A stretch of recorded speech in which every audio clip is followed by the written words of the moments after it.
होशियार बच्चे और ऊंट की कहानी। एक समय की बात है, एक गांव में 4 भाई रहते थे। चारों भाई बहुत होशियार थे। उनकी उम्र 15 से 20 वर्ष के बीच थी। एक बार चारों अपने मामा के घर दूसरे गांव जा रहे थे। रास्ते में उन्हें ऊंट के पैरों के निशान दिखाई दिए। थोड़ा आगे चलने पर उन्हें एक व्यक्ति अपनी तरफ आता दिया। जब व्यक्ति उनके पास आया तो उसने चारों भाइयों से पूछा, मेरा ऊंट कहीं खो गया है, क्या तुम्हें आसपास ऊंट कहीं दिखलाई दिया है? चारों भाई में सबसे बड़े भाई ने पूछा, क्या ऊंट का एक पैर टूटा है? तभी दूसरा भाई बोला, क्या ऊंट की पूंछ कटी हुई है? फिर तीसरा भाई बोला, क्या ऊंट एक आंख से काना है? फिर चौथा भाई बोला, और उसके ऊपर गेहूं रखे हुए हैं। बच्चों की बात सुनकर ऊंट के मालिक को लगा कि अवश्य ही इन बच्चों ने उसके ऊंट को देखा है। उसने झट से बच्चों से पूछा, बच्चों, बतलाओ मेरा ऊंट कहाँ है? तभी चारों ने उत्तर दिया, हमने ऊंट नहीं देखा। उद्धरण चिन्ह। बच्चों की बात सुनकर ऊंट का मालिक बोला, अगर तुमने ऊंट नहीं देखा है तो तुम्हें कैसे मालूम कि ऊंट लंगड़ा, काना, पूंछ कटी हुई है और उसके ऊपर अनाज रखा हुआ है? फिर भी चारों भाई यही बोलते रहे कि हमने तुम्हारा ऊंट नहीं देखा। ऊंट के मालिक को चारों भाइयों पर शक हुआ कि इन्हीं ने ऊंट चुराया है। ऊंट का मालिक चारों भाइयों की शिकायत लेकर राजा के पास पहुंचा और राजा से शिकायत करते हुए बोला, महाराज, मेरा ऊंट कहीं गुम गया है और इन चारों भाइयों ने मेरे ऊंट का हुलिया बतलाया है, किंतु कहते हैं कि हमने तुम्हारा ऊंट नहीं देखा। मुझे शक है कि इन चारों ने ही मेरा ऊंट चुराया है। राजा ने चारों भाइयों से पूछा कि जब तुमने ऊंट देखा ही नहीं है तो तुम्हें ऊंट का हुलिया कैसे मालूम है? तभी सबसे बड़ा भाई बोला, महाराज, हम जहां से जा रहे थे उस रास्ते पर ऊंट के पैरों के निशान थे। एक पैर के निशान कुछ उभरे हुए थे, बाकी 3 पैरों के निशान गहरे थे। इसका मतलब है कि ऊंट का एक पैर टूटा हुआ था, जिसके कारण उसके उभरे हुए निशान बन रहे थे। दूसरे भाई ने कहा, महाराज, ऊंट की पूंछ कटी हुई होने का संदेह हमें इसलिए हुआ क्योंकि जहां ऊंट के पैरों के निशान थे वहां ऊंट का गोबर बिखरा हुआ नहीं था। इसका मतलब साफ था कि ऊंट की पूंछ कटी हुई है, इसी कारण गोबर पूंछ से नहीं टकराया और सीधा जमीन पर गिरा। उद्धरण चिन्ह। फिर राजा ने तीसरे भाई से पूछा तो उसने कहा, महाराज, ऊंट जहां से जा रहा था वहां एक तरफ की घास तो ऊंट ने खाई थी, जिसके कारण वहां घास नहीं थी, और जिस तरफ ऊंट की आंख खराब थी वहां उसे दिखाई नहीं दे रहा होगा, इसीलिए उस तरफ ऊंट ने घास नहीं खाई थी और वहां की घास हरी थी, इसीलिए हमने अंदाज लगाया कि ऊंट काना है। फिर चौथा भाई बोला, महाराज, जिस रास्ते से ऊंट जा रहा था उस रास्ते पर गेहूं के दाने बिखरे हुए थे, इसलिए मैंने कहा कि ऊंट के ऊपर अनाज रखा हुआ है, किंतु हमने इनका ऊंट नहीं देखा था। चारों के उत्तर सुनकर उनकी बुद्धिमत्ता पर राजा बहुत प्रसन्न हुआ और राजा ने चारों भाइयों को अपने सलाहकार मंडल में जगह दे दी। चतुर किसान और जादुई बीज। बहुत समय पहले की बात है, एक छोटे से गांव में एक किसान रहता था जिसका नाम रामू था। रामू बहुत ही मेहनती और चतुर व्यक्ति था। उसके पास बहुत सारा जमीन था, लेकिन वह हमेशा सोचता था कि कैसे वह अपनी फसलों की उपज को बढ़ा सके। रामू की यह कहानी के रूप में बहुत ही प्रेरणादायक है। एक दिन रामू को अपने खेत में काम करते हुए एक अजीब सी छोटी सी बोतल मिली। उसने बोतल को उठाया और देखा कि उसमें कुछ बीज थे। रामू ने सोचा कि यह साधारण बीज नहीं हो सकते। उसने बोतल को ध्यान से देखा और पाया कि उसमें एक छोटा सा नोट भी था। नोट में लिखा था, ये जादुई बीज हैं, इन्हें सावधानी से बोना और देखना कि क्या होता है। ये पढ़कर रामू बहुत उत्साहित हुआ और उसने सोचा कि यह के रूप में एक अद्भुत अवसर हो सकता है। रामू ने अपने खेत में उन जादुई बीजों को बो दिया। उसने बीजों को अच्छी तरह से पानी दिया और उनकी देखभाल की। कुछ ही दिनों में बीजों से छोटे छोटे पौधे निकलने लगे। रामू ने इन पौधों की बहुत अच्छी देखभाल की और जल्द ही वे पौधे बड़े और हरे भरे हो गए। रामू की मेहनत और चतुराई ने उसे बहुत खुश किया। ये के महत्व को दर्शाता है। कुछ ही महीनों में रामू के खेत में अद्भुत फसलें उगईं। ये फसलें बहुत ही बड़ी और सुंदर थीं और उन्होंने रामू के खेत को एक अद्भुत रूप दिया। गांव के लोग रामू के खेत को देखकर बहुत हैरान हुए और उन्होंने उसकी तारीफ की। रामू ने अपनी फसलों को बाजार में बेचा और बहुत सारा पैसा कमाया। ये का एक उत्कृष्ट उदाहरण है। विस्तार और गहराई से रामू की यह सफलता गांव में चर्चा का विषय बन गई। सभी लोग जानना चाहते थे कि कैसे उसने इतनी अद्भुत फसलें उगाईं। रामू ने गांव के लोगों को अपने जादुई बीजों के बारे में बताया और उन्हें सिखाया कि कैसे वे भी अपने खेतों में अच्छी फसलें उगा सकते हैं। रामू की चतुराई और मेहनत ने उसे गांव में एक आदर्श बना दिया। ये के आदर्शों को दर्शाता है। रामू ने अपनी सफलता को केवल अपने तक सीमित नहीं रखा। उसने गांव के बच्चों के लिए एक विशेष कार्यक्रम का आयोजन किया, जिसमें उसने उन्हें खेती के बारे में सिखाया। उसने बच्चों को सिखाया कि मेहनत और चतुराई से ही सफलता प्राप्त की जा सकती है। बच्चों ने रामू से बहुत कुछ सीखा और वे भी अपने जीवन में इन आदर्शों को अपनाने लगे। ये का एक उत्कृष्ट उदाहरण है। आगे की घटनाएं रामू की सफलता की कहानी धीरे धीरे पूरे राज्य में फैल गई। एक दिन राज्य के राजा ने रामू को अपने महल में बुलाया। राजा ने रामू से कहा, तुम्हारी मेहनत और चतुराई की कहानी ने मुझे बहुत प्रभावित किया है। मैं चाहता हूं कि तुम मेरे राज्य के किसानों को भी सिखाओ कि कैसे वे अपनी फसलों की उपज को बढ़ा सकते हैं। ये के आदर्शों को दर्शाता है। रामू ने राजा की बात मान ली और उसने राज्य के विभिन्न हिस्सों का दौरा करना शुरू किया। उसने किसानों को सिखाया कि कैसे वे अपनी फसलों की देखभाल कर सकते हैं और अपनी उपज को बढ़ा सकते हैं। राज्य के किसान रामू की बातों से बहुत प्रभावित हुए और उन्होंने भी अपने खेतों में नई तकनीकों को अपनाना शुरू कर दिया। ये के रूप में बहुत ही महत्वपूर्ण है। एक नया मोड़। रामू की इस यात्रा के दौरान उसने एक छोटे से गांव में एक किसान देखा जो बहुत ही दुखी लग रहा था। रामू ने किसान से पूछा, क्या हुआ, तुम इतने दुखी क्यों हो? किसान ने कहा, मेरा नाम मोहन है। मेरे खेत में फसलें अच्छी नहीं उग रही हैं और मैं बहुत परेशान हूँ।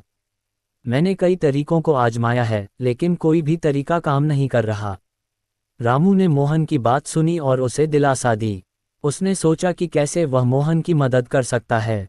रामू ने अपने पास की जादुई बीजों से कुछ बीज मोहन को दिए और उसे सिखाया कि कैसे वह अपने खेत में इन बीजों को बो सकता है और उनकी देखभाल कर सकता है। ये का एक और महत्वपूर्ण हिस्सा है। रामू ने मोहन के साथ मिलकर उसके खेत की देखभाल शुरू की। उन्होंने खेत में नई फसलें उगाईं और उन्हें बाजार में बेचा। धीरे धीरे मोहन की आर्थिक स्थिति में सुधार होने लगा और वह बहुत खुश हुआ। मोहन और उसका परिवार रामू का धन्यवाद करने लगा और उसकी तारीफ करने लगा। ये का एक उत्कृष्ट उदाहरण है। अंततः रामू की मेहनत, चतुराई और सच्चाई ने उसे एक महान व्यक्ति बना दिया। उसने अपने जीवन में कई चुनौतियों का सामना किया और उन्हें अपनी मेहनत और चतुराई के साथ सफलतापूर्वक पार किया। उसकी कहानी ने न केवल उसके गांव और राज्य के लोगों को प्रेरित किया, बल्कि पूरे देश में एक मिसाल कायम की। ये के रूप में एक प्रेरणादायक कहानी बन गई। रामू की यह कहानी सिखाती है कि मेहनत, चतुराई और सच्चाई हमेशा फल देती है और हमें हमेशा इनके मार्ग पर चलना चाहिए। यह एक शिक्षाप्रद और प्रेरणादायक है, जिसमें बच्चों को मेहनत, सच्चाई और चतुराई का महत्व समझाया गया है। हमें हमेशा सच्चाई के मार्ग पर चलना चाहिए और दूसरों को भी प्रेरित करना चाहिए। जाने होली की कहानी। होली का त्योहार हमारे जीवन में रंगों की बहार लाता है। यह एक ऐसा पर्व है जो न केवल रंगों का बल्कि प्यार और सद्भावना का संदेश भी देता है। इस कहानी में चलिए हम एक गांव की ओर चलते हैं, जहां होली के त्योहार को कुछ अलग ही अंदाज में मनाया जाता है और सुनाई जाती है। गांव का नाम था रंगपुर। रंगपुर में होली की तैयारियां धूमधाम से चल रही थीं। हर घर में रंग और गुलाल की खुशबू बिखरी थी। बच्चे, बूढ़े और जवान सभी इस त्योहार का बेसब्री से इंतजार कर रहे थे। गांव के बीचों बीच एक बड़ा मैदान था, जहां होली की होली जलाई जानी थी। पर इस बार होली में कुछ अलग ही था। गांव में एक नई लड़की आई थी, जिसका नाम था स्नेहा। स्नेहा की माँ बहुत बीमार थी और इसलिए वे गांव में अपने रिश्तेदारों के पास रहने आए थे। स्नेहा को होली के बारे में ज़्यादा जानकारी नहीं थी, क्योंकि वह शहर में पली बड़ी थी जहां होली को इतनी धूमधाम से नहीं मनाया जाता था। गांव के बच्चे स्नेहा को अपने साथ खेलने के लिए बुलाने आए। उन्होंने कहा, चलो स्नेहा, हम तुम्हें होली की मस्ती दिखाते हैं। स्नेहा थोड़ी झिझक रही थी, लेकिन उसने हिम्मत जुटाई और उनके साथ होली खेलने का निर्णय लिया। मैदान में पहुंचते ही स्नेहा ने देखा कि चारों ओर रंग ही रंग थे। लोग एक दूसरे पर रंग डाल रहे थे और हंसी खुशी का माहौल था। लेकिन तभी कुछ अजीब हुआ। जैसे ही स्नेहा ने रंग लगाने के लिए हाथ बढ़ाया, उसके हाथ में एक जादुई रंग आ गया। वह रंग जैसे ही किसी पर लगता, वह व्यक्ति अचानक गायब हो जाता। स्नेहा घबरा गई। उसने सोचा कि यह क्या हो रहा है। वह डर गई कि कहीं वह पूरे गांव को गायब न कर दे। लेकिन फिर उसका ध्यान आया कि यह तो होली का जादू है। उसने देखा कि जहां जहां लोग गायब हो रहे थे, वहां रंगों की बौछार हो रही थी और कुछ पल बाद वे सभी लोग फिर से प्रकट हो रहे थे, लेकिन इस बार उनके चेहरे पर एक अद्भुत खुशी और संतोष था। गांव के बुजुर्ग, जो कि कहानियों को लेकर बहुत उत्साहित थे, उन्होंने स्नेहा को कहा, हर होली का अपना एक जादू होता है और तुम्हारा जादू तो अनोखा है। स्नेहा ने देखा कि गांव के लोग गा रहे थे और उसके जादुई रंग का आनंद ले रहे थे। स्नेहा ने अपनी हिम्मत को बढ़ाया और गांव वालों को यह अद्भुत रंग लगाया। सभी ने इस जादू को अनुभव किया और कहा, ये तो होली का असली जादू है, जो हमें अपने अंदर की खुशी और सच्चे रंगों को दिखाता है। इस बार होली पर रंगपुर गांव में यह अनोखी होली खेली गई, जहां न केवल रंगों की बहार थी, बल्कि आत्मिक शांति और खुशी का भी जश्न मना। स्नेहा ने इस अनुभव से सीखा कि होली का मतलब सिर्फ रंग और गुलाल नहीं है, बल्कि यह प्रेम, सद्भावना और आत्मिक रंगों का भी पर्व है। जैसे ही दिन ढलने लगा, गांव में एक और विशेष घटना घटी। गांव के बुजुर्ग, जिनकी उम्र अब 80 के पार थी, पहली बार इतने खुश दिखे। उन्होंने कहा, स्नेहा, तुम्हारे इस जादुई रंग ने हमें हमारे बचपन की होली की याद दिला दी, जहां हर रंग के पीछे एक कहानी छिपी होती है। स्नेहा ने पूछा, कैसी कहानी दादाजी? बुजुर्ग मुस्कुराए और बोले, हर रंग का अपना एक अर्थ होता है। लाल प्रेम का, हरा खुशहाली का, नीला शांति का और पीला ऊर्जा का प्रतीक है। जब ये सारे रंग मिलते हैं तो जीवन में एक नया रंग भर जाता है। इस प्रकार की कहानियां में भी सुनाई जाती हैं, जिनमें हर रंग का अपना महत्व होता है। स्नेहा ने महसूस किया कि होली सिर्फ एक त्योहार नहीं है, बल्कि जीवन की एक शिक्षा है। उसने ये निर्णय लिया कि वह हर साल इस त्योहार को इसी तरह जादुई और यादगार बनाएगी। उसने सोचा कि भी इसी प्रकार की कहानियों से भरपूर होती हैं, जो लोगों को प्रेरित करती हैं। इस प्रकार रंगपुर गांव की होली इस बार एक अलग ही रंग में रंगी थी। ये होली की कहानी हमें ये संदेश देती है कि जीवन में असली खुशी और रंग हमारे अंदर ही होते हैं। होली के इस जादू ने स्नेहा को ये सिखाया कि सच्चे रंग वही हैं, जो दिल से आते हैं। गांव के लोग अब हर साल का आनंद लेने के लिए इकट्ठा होते हैं, और स्नेहा की जादुई होली की कहानी उन्हें हमेशा याद रहती है। गांव के लोग कहते हैं, जब भी हम सुनते हैं, हमें स्नेहा की जादुई होली याद आ जाती है। गांव के हर कोने में, हर घर में की गूंज सुनाई देती है। ये होली के त्योहार को और भी खास बना देती है। हर साल जब होली का त्योहार आता है, लोग न केवल रंगों का बल्कि का भी बेसब्री से इंतजार करते हैं। इस तरह होली का जादू और की कहानियां स्नेहा के जीवन का हिस्सा बन गईं। उसने महसूस किया कि ये कहानियां और यह जादू उसकी जिंदगी को एक नई दिशा दे रहे हैं।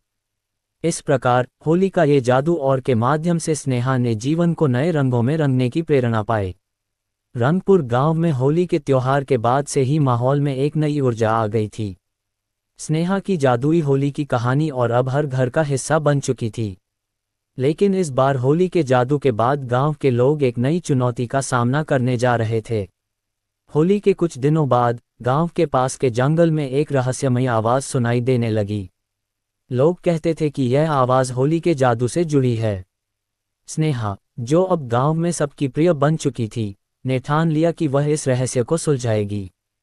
गांव के बुजुर्गों ने उसे चेतावनी दी, स्नेहा, इस आवाज के पीछे मत जाओ, ये खतरनाक हो सकता है। लेकिन स्नेहा के मन में जिज्ञासा थी और उसे विश्वास था कि वह इस रहस्य को हल कर सकती है। उसने अपने कुछ दोस्तों के साथ जंगल की ओर जाने का निर्णय लिया। जंगल में प्रवेश करते ही स्नेहा और उसके दोस्तों ने देखा कि हर तरफ रंग बिरंगे फूल खिले हुए हैं। ये दृश्य किसी की तरह था, जिसमें हर रंग की अपनी कहानी थी। अचानक उन्हें वह रहस्यमयी आवाज सुनाई दी। आवाज एक पुराने पेड़ के भीतर से आ रही थी। स्नेहा ने हिम्मत जुटाई और पेड़ के पास गई। पेड़ के पास पहुंचते ही एक जादुई दरवाजा खुल गया। उसमें से एक वृद्ध महिला बाहर आई। उसने कहा, मैं इस जंगल की रक्षक हूं और यह आवाज तुम्हें यहां तक लाने के लिए थी। वृद्ध महिला ने बताया कि वह हर साल होली के समय इस जंगल को रंगों से भर देती है ताकि लोग यहां आकर अपनी समस्याओं का समाधान पा सकें। ये भी बताया उसी जादू का हिस्सा हैं जो लोगों को प्रेरित करती हैं। स्नेहा ने पूछा, लेकिन हम यहाँ क्यों आए हैं? महिला ने मुस्कुराते हुए कहा, तुम्हारा दिल सच्चा है और तुम्हारी होली ने गांव में प्रेम और सद्भावना लाने का काम किया है।